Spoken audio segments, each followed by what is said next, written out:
তারপরে কিন্তু আলহামদুলিল্লাহ সেরকম কোশ্চেন তাই না এজন্য কেটে দেওয়া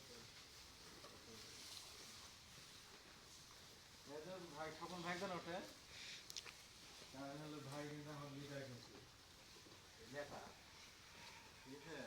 খিলে যেতে আমার খুশি আমি তো যে গাভীর জন্য কথা বলতে এটি কিন্তু মেলা গাভী আছে এদিকে হ্যাঁ না আপনি না আমার কেন সহযোগিতা করেন ভাই বহুত গাভী আছে কথা বলতে গাভীর ওই জাদুল্লাহ দোকান করতে হ্যাঁ